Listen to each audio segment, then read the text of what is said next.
Welcome to the Who, What, Why podcast. I'm your host, Jeff Schechtman. Climate change is no longer a distant threat. It's our present reality. For years, we've grappled with the abstract concept of a world on fire. But now the stark implications of that phrase are coming into sharp focus. We're witnessing escalating temperatures, rising sea levels, and increasingly severe weather events. What was once an existential threat, discussed in theoretical terms, has become our lived reality. My guest today, Jeff Goodell, has been on the front lines of the issue for years. As a longtime climate journalist, he's been translating the science of climate change into human stories. His new book, The Heat Will Kill You: Life and Death on a Scorched Planet, is a sobering exploration of the intensifying crisis. From the story of Sebastian Perez, a migrant worker who succumbed to heat exhaustion in the fields of Oregon, to the legislation in Texas that fails to protect vulnerable outdoor workers. While many proposed solutions to climate change are years away, the neglect of past decades means that we're now forced to face the immediate consequences of our inaction. The question is no longer just about how we can mitigate climate change, but how we can adapt as human beings to the hellish conditions we've created. Jeff Goodell is the author of 6 previous books, including The Water Will Come, and has covered climate change for more than 2 decades at Rolling Stone. He's a senior fellow at the Adrian Arsht Rockefeller Foundation Resilience Center and a 2020 Guggenheim Fellow. Today he joins us to discuss the urgent need for action and the potential pathways forward in the new climate reality. Jeff Goodell, welcome back to the Who, What, Why podcast. Happy to be here. Well, it is a delight to have you here. Certainly we're experiencing all of this extreme heat right now. One of the points you make is that heat itself really is the first order threat that drives everything else with respect to climate change. Talk about that. Yeah, well, in this book, The Heat Will Kill You First, I really wanted to talk about heat on 2 different levels. One is the sort of, the genesis of the title of the book is what it does to us and to our bodies in real time right now when you go for a walk on a day when it's 115 degrees and what the implications of that are. But I also wanted to talk about heat on a planetary scale and to help my readers understand that, when we talk about climate change and all the impacts like drought and sea level rise and more wildfires and all the kinds of things that we're familiar with, it's heat that's really the primary driver of all that. It is heat that is drying out the ground, that is stressing the trees, that makes them more vulnerable to wildfires and causes those wildfires to get bigger and burn longer and hotter. It's the heat in the ocean that is changing our atmospheric patterns. It is the heat in the oceans that is causing the glaciers in Antarctica, for example, where I visited, to melt faster. And so it is really the kind of, in the book I call heat the engine of planetary chaos, and it really is. And you spend a lot of time talking about the fact that the impact that it has on human beings is virtually cellular in nature. Yeah, and it's something that, a lot of us, including me, prior to writing this book, don't really understand. We think of heat as sort of, even in the phrase global warming, it kind of sounds like better beach weather, and there's a lot of talk about, the dangers of 1.5 C or 2 C of warming. And that just, to most people, just doesn't sound very alarming or a very big deal. I mean, who can tell the difference between a 77 degree day and an 80 degree day? It's like, sounds inconsequential. And so my book is really an attempt to reframe how we think about heat and really think of it as an active force, and to help readers understand that as we move into this new climate that we're building by burning fossil fuels and loading the atmosphere with CO2, we're pushing towards more and more extreme events, which means we're going to see heat waves that are going to be hotter and hotter and hotter, that are really beyond the boundaries of what we humans evolved to deal with. And, it puts enormous strains on our bodies to try to function in these kinds of extreme heat levels. And it is the dangers of those extreme heat levels are really poorly understood by most people. And one of the things that seems to be shocking in all of this is the number of deaths currently that are related to heat that really go unreported because of the nature of how heat affects us. Yeah, heat's not like a gun, right? It doesn't leave a wound where the bullet hits you and you can, it's not hard if someone dies of a gunshot wound. It's not a very mysterious what happened, right? They have a hole in their body somewhere. Heat is not like that at all. Heat, puts enormous stress and strains on our bodies, and people die of various kinds of organ failures and other problems, mostly heart-related issues, heart attacks. But it doesn't leave any telltale signs. So the heat deaths need to be kind of diagnosed because of the context. A person had a heart attack. Yes, well, he or she was sitting in a 115-degree room for 4 hours, and that is the contributing factor to why this person, had the heart attack, because their heart was working so hard to try to cool off their bodies. So the larger point here is that the heat mortality numbers globally, I've talked to a lot of public health officials, are wildly underestimated, and we don't really have good numbers on how many people are killed by extreme heat. Is the heat that we're experiencing today, this heat belt that we seem to be feeling everywhere on the globe right now, is this an early warning, or is this as bad as it gets, or is it going to get much worse, do you think? Well, that's kind of entirely in our control, depending on how fast we stop burning fossil fuels. I mean, the reason our planet is heating up is because we meaning not just America, but the whole civilized world, industrialized world, is continuing to burn fossil fuels, and that is putting more CO2 into the atmosphere, and that's what's causing our climate to heat up. And the kind of extreme heat that we're seeing right now that feels so shocking to a lot of people because it's so global and it is so extreme, including for me here in Texas, been living through it, is well within the boundaries of what climate modelers have been predicting for decades. So on one level, this is no surprise, and it's very clear that unless we radically reduce our consumption of fossil fuels, these kinds of extreme heat events and other extreme climate-related events are going to accelerate, and it's going to get hotter, and it's going to become a more chaotic world. One of the things that you talk about in the book is the need to adapt to this, because clearly, no matter what we do, it is not going to be instantaneous. There is, at best, a gradual nature to this, so that we have to learn to adapt to this kind of climate.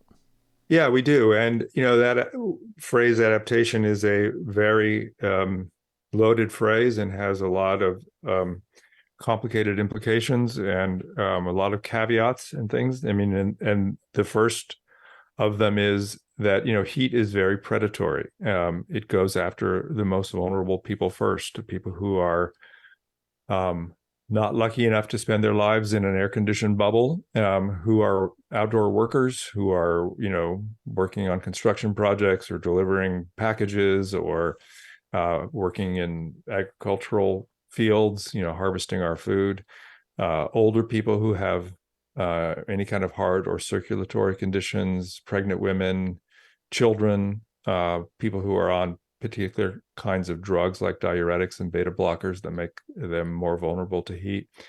So, adaptation is different for different kinds of people. And there's this false idea out there that we're simply that there's a kind of techno fix for this, that basically we just need to get more air conditioning to more people and we'll be fine with heat. And that's just a profound misunderstanding of the circumstances that we are throwing ourselves into here. We're not going to, the outdoor workers here in Texas that I just saw this morning sweating out on the street, repaving a street not far from where I live, they're not going to get air conditioning. The agricultural worker I talked about in my book, who died in the fields during the 2021 heat wave, people like him are not going to get air conditioning. We're not going to air condition the wheat fields and cornfields where our food crops grow. We're not going to air condition the oceans. And there are billions of people on the planet who are not going to have access to air conditioning, no matter how hard we try to subsidize the purchase of air conditioning and subsidize the electricity costs of it. So it's a kind of profound misunderstanding that we can just simply adapt to this. Yes, there are a lot of things that we can do, but it's also true that there is a bright line between kind of the cooled and the damned as we move into a hotter world. You talk about this Goldilocks zone, the temperatures in which human beings are best able to function, and that's always been the framework in which the planet operates. Explain that. Yeah, the Goldilocks zone is a phrase that planetary scientists who are looking for life on other planets use when they're searching the skies for places where they might find other kinds of life, other presence of life. They look for liquid water, which is seen as a kind of sign of the possibility of presence of life. And places that are too cold there's no liquid water because it's all ice. If it's too hot, the water vaporizes and there's nothing there. So they're looking for these places that are not too hot, not too cold, and that phrase Goldilocks zone comes from that. I use it in this book to describe the kind of conditions that all life here on Earth have evolved in. We've, not just us humans, but all living things have evolved to deal with a range of temperatures that we humans, for example, are really good at dealing with. I mean, we can handle 50 degrees, 40 degrees even. We can handle 100 degrees, depending on what we're doing and how we're doing it. But we can't handle 150 degrees, for example, or 100 and even 130 degrees for very long without dying. Our bodies are these sort of exquisitely tuned machines that are good at keeping our temperature at a stable level as long as it's within these boundaries. And why I use the Goldilocks zone in the book is this idea that as our planet heats up and these extreme temperature events get more and more extreme, we're moving out of that Goldilocks zone. In other words, we're moving out of the range of temperatures that our bodies have evolved to handle, and that's very dangerous. And to what extent do these extreme temperatures create an almost self-perpetuating problem that as we get more of these extreme temperatures, we get more fires, which have their consequences in terms of what they release into the atmosphere, that it causes sea level rise because of the melting, that all of this has a perpetuating impact? That is true. I mean, as I mentioned at the outset of this, heat is the primary driver of all of these things. And as these impacts accelerate, they also have these sort of cascading consequences. And it's not just the consequences of the natural systems, it's also the consequences of the political system that we have. And so, as these consequences, as it gets hotter, as the sea levels rise, there's more, on one level, there's more push towards adaptation and like people kind of waking up to the world that we're creating and trying to do something about it. But there's also a kind of drawing up of bridges and a kind of walling off and trying to protect oneself and not so much worry about what's happening in the world. And one of the things that I worry most about in this question of how are we going to adapt to this comes out of what happened with COVID, which was basically, at a certain point, we just accepted, a certain number of deaths from COVID are going to happen every year. And that's just the new world we live in, where, tens of thousands of people a year will die from COVID. And that's just how it is. And I worry that we're going to move into a world where we think that, these extreme heat events and coastal cities being flooded by higher and higher tides and crop failures and all that is just the world we live in, and we will adapt to it in some willy-nilly way that leaves a lot of people out and is as a consequence, there will be a lot of suffering and death that we will just accept. And we will forget that this world is this climate that we're living in, and these extreme events are a man-made creation. We created this climate by continuing to burn fossil fuels for decades after we knew what it would do. And there will be just a kind of lethargy about all of this. And that's the kind of adaptation that worries me the most. Is this a straight line? Can we assume these extreme temperatures year after year? Or even worse, will we have some years where they don't exist, which will add to the lethargy that you're talking about? Well, climate and weather, first of all, are kind of two different things. Climate is long-term, projections of warmth and of changes. And then weather is what happens, tomorrow and next week. And they're very different. They're both connected, of course, but weather itself is very chaotic. So, it's weathercasters can forecast pretty well what's going to happen for the next 5 days. You ask them to forecast what it's going to be next month, it's a little bit more difficult. Ask them what it's going to be exactly in 6 months. It's very difficult because of the sort of butterfly effect of chaos. But we know one thing very clearly, which is that, all of these extreme weather, especially extreme heat, are driven by higher levels of CO2 in the atmosphere. And it's very clear that we are going to continue to see temperature rising until we stop emitting CO2. Once we get to net zero CO2, that means the levels of CO2 in the atmosphere stop climbing as they've been doing since the industrial age. Once we get to a flattened CO2, we're no longer adding to it, then the temperatures will stop rising. It's a very direct relationship. But it's very important to note that when we get to that level of net zero, that's when temperatures will stop rising, but we will not go back. We have left behind the climate that we grew up in.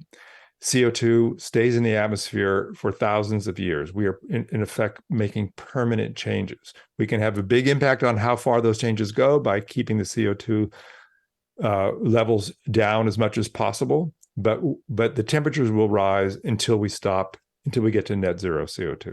And net zero on a global basis. This is not just an American phenomenon. Right. And that's what makes climate change such a tricky political, economic, and moral problem, is that it's often been pointed out that it's this sort of idea of the tragedy of the commons, right? That there's enough grass for all of the sheep herders if everyone just takes a little bit. But if one sheep herder decides in the middle of the night he wants to fatten up his sheep particularly more than everybody else and lets his sheep out in the middle of the night and eats all the grass, then everyone suffers. And that's, in the most simple way, part of the problem with dealing with CO2 reductions globally is that you have a lot of countries whose national interests are in not reducing CO2 or at least slowing it down.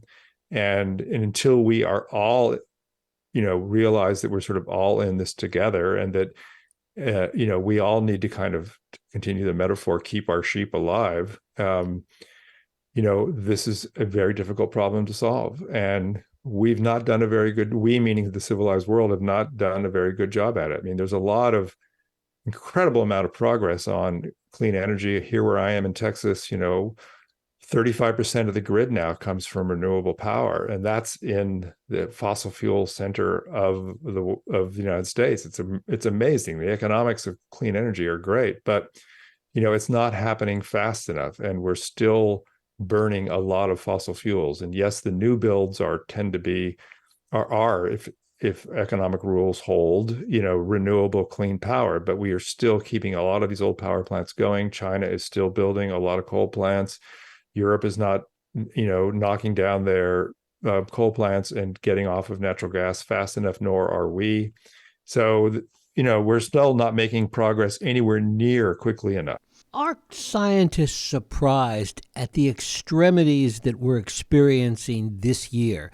Was there the assumption that this would be more gradual? No. I mean, well, yes and no. No, these extremes that we're seeing right now are well within the boundaries of what all of the best climate models project. I mean, there's, kind of, error bars of on these projections, and what we're seeing right now is completely within those error bars of these climate models. And I want to add that these climate models that, sometimes get disparaged and ridiculed have been extraordinarily good over the last few decades. Even though oil companies like ExxonMobil had really good climate models in the 70s and 80s and knew exactly what the relationship between rising CO2 and rising temperatures were. So this stuff is really well-tuned, robust. And so in that context, no, it is not a surprise. What is a surprise is, the sort of extremity of these sort of local events. Some of, like no one predicted that there would be, for example, a 121 degree day heat wave in the Pacific, in British Columbia in 2021. The atmosphere is a chaotic system. One of the things that's happening as we change the gradient between the equator, the thermal gradient between the equator and the poles, is that it's making the jet stream, the big atmospheric river of wind in the stratosphere that drives a lot of our weather. It's becoming wiggly and unpredictable. So these heat domes are emerging, which is what I've been living through here in Texas and what's happening in Phoenix right now. These high pressure systems are emerging in places that are virtually impossible to predict exactly when they will emerge and how long they will last. So, the big picture is no surprise. The small picture is, yes, it's surprising the degree to which some of these systems have arisen and how long they've persisted. The current extreme temperatures seem to be happening, as we talked about earlier, throughout the globe right now. China even just saw some of its highest temperatures on record. Is this going to be some kind of a wake-up call? Well, first of all, I mean, I would hope. I mean, I've been hoping that for 20 years since I've been writing about this. And, I don't think that there's a one general wake-up call. I don't think there's going to be some kind of, global awakening where, all of a sudden everybody realizes and comes together in some kind of kumbaya moment that, we need to do something about this and change our ways and really get serious about getting off fossil fuels and helping the vulnerable deal with the impacts of climate change and all of that. But I do think that, there are individual wake-up moments, and everybody has, what Al Gore once told me called, an oh shit moment, when they realize the consequences of what we're doing and what this climate crisis means. And, I asked President Obama about that in 2015 when I went to Alaska with him, and he talked about, seeing the bleaching of the coral reefs off in Hawaii, where he grew up and which he loved very much. And that was his sort of wake up call. So I think there's a wake up call for everybody. Well, maybe not everybody. I don't think we're ever going to get, 100% of the sort of people of the world to be like, understand the emergency that we're in. But I think that it's very clear over the last decade or so that the political consensus, political momentum is growing towards taking more and more dramatic action. On that level, I'm very encouraged. When I started writing about climate change 20 years ago, it was like I was writing about the sex life of porcupines or something. Nobody really cared. And now it's the center of every conversation, whether it's about economics, whether it's about where do I live, it's about food. It's become the conversation of our time. Because it's a conversation really about, and this comes back to the human side of it that you write about, it's a conversation about survival. Right. It absolutely is a conversation about survival in the biggest sense. And I'm not in any way a doomer. I don't think that this is, the end of the human race. And I don't use phrases that some really good scientists use and some really good writers use, like sixth extinction or something like that. I think the scale and scope of the challenges and the changes we face are enormous and underappreciated. But I also think that we are at this sort of inflection moment of all this where there's a real opportunity to make dramatic changes. It's not too late at all. There will be a lot of suffering and loss, but there's also a lot of opportunity to think entirely differently about where we get our energy, where we get our food, how we live, how we think about, travel. And, it's not like our world as we've structured it is like, some kind of perfect system that, can't bear being disturbed. I mean, I live in Austin. I drive by these god awful strip malls all the time. I think, we can do a lot better than this. So I also feel this is a moment of tremendous opportunity, and I hope that we can seize that moment. And yet there are situations like you have experienced in Texas where we have to adapt to this, and yet simple things like providing water breaks and safety for those working outdoors suddenly become a big deal. Yeah, and just to be clear about what you're talking about, during the height of the extreme heat here in Texas a couple of weeks ago, Governor Abbott signed legislation prohibiting any local communities or counties or cities from passing any laws requiring shade and water breaks for construction workers. His rationale for that was that it was part of this larger bill about too much kind of patchwork local legislation, and for economic growth, they needed to streamline state legislation, state rules. But that was just the sort of stated reason. Obviously, this was, there was all kinds of other politics involved in this, and it's really barbaric. I mean, the notion that giving workers shade and water breaks will somehow inhibit economic progress in a state like Texas is just insane. And it just shows how complicated the politics of all this is. 10 years ago, a lot of the conversation was about climate change and energy stuff that I participated in was all about economics. It was like, oh, we can't go to solar and wind because it's too expensive, and we can't do that. It's just too expensive, and we can't afford the subsidies. Well, that's all out the window now. Solar, renewable power is in every place in the world for new builds far cheaper than fossil fuels, and the economics are gone. But now we're lodged in this culture war where, burning fossil fuels has become something about, being a real American, and the climate change is some kind of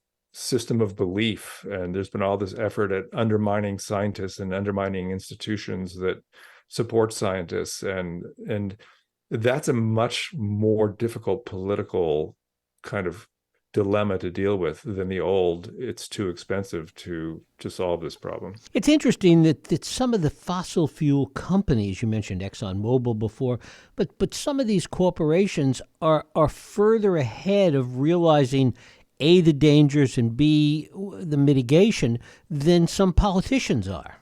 Yeah, I mean, both the politicians and the oil and gas companies, there's a range of actors. I mean, there are some who are definitely farther along and more progressive. I mean, I'll point out a company called Occidental Petroleum here in Texas, which is a major oil and gas company, and they're moving very aggressively into a technology called carbon capture and storage, where they pull CO2 out of the gas stream while they're burning it for power, or they just pull it directly out of the air with these sort of what amount to artificial trees that are becoming economically viable on some like slow horizon. And they're really moving aggressively into trying to create what are essentially zero emission fossil fuels, which is a whole other problem that we could talk about for half an hour. But at least they're moving in the direction of, they totally acknowledge the problem. They're saying we have a solution. We're spending a lot of money on trying this solution. You may not like this solution, but we think it's important, and we acknowledge the scale and risk of it. And then you have other companies that are just greenwashing, that are just, Shell, for example, is doing, made a bunch of commitments about carbon reductions and is kind of rolling those back now, and, changing their tune as time goes on. And it's very difficult to see how this will play out and what role these big oil and gas companies will have in this, other than what they've always been trying to do, which is delay, delay, delay. I mean, they all know that the fossil fuel transition is underway. The revolution is underway. It's going to happen, just like, the movement away from whale oil happened in the 19th century. There's no question where this is all going. The question is how fast it goes and, what role these big corporations play in it. And are they just trying to buy time at this point? Yeah. Yeah. I mean, it really is that simple, because buying time means that they have more time to, they're concerned about stranded assets. They're concerned about all this billions and trillions of dollars that they've invested in pipelines and offshore drilling rigs and all the infrastructure has been built out over a century to bring oil and gas and coal to the world. And the longer they can drag this out, the longer that they can, reduce the billions of dollars of write-offs and losses that they have to face with this. I mean, look, it's like, think about what record companies thought about when, digital music came along, or, it's their whole business model is going away, and they know that. And so what does anybody in that kind of position want to do? There's two scenarios. One is you jump towards the future technology as quickly as possible. And for cultural reasons and other reasons, very few companies are able to make that leap, just because the mindset and the skills are very different. You don't see very many oil and gas companies becoming major solar and wind and renewable energy companies, because it's just a very different mindset. And the other thing you do is you try to drag it out. You make this transition happen as slowly as possible so you can milk it as long as you can. And it's really that simple. To what extent do you think we are going to have to rely on some technology, things like carbon capture, to fill in while we make this transition? Well, I think that there's lots of technologies, and carbon capture is its own problem, and the economics of it, to me, don't make sense, because it's just cheaper to eliminate fossil fuels and rebuild with clean energy. And I think that carbon capture is largely a strategy to continue the burning and the sort of, more importantly, the sort of social license of fossil fuels. This idea that they have a solution for this obvious problem of, our world heating up the way it is. And so there's a lot of kind of cultural reasons why they're pushing carbon capture. I mean, look, I wrote about carbon capture 15 years ago, 20 years ago. Even the coal industry was always talking about how clean coal and how they're going to capture the CO2 from coal and bury it underground, and coal was going to become this sort of viable future in a world that takes global warming seriously. But it never happened, and it was too expensive, too complicated. And I think the same thing is true now with carbon capture. We'll certainly see deployment of it and development of it. A lot of companies like Occidental Petroleum are getting behind it.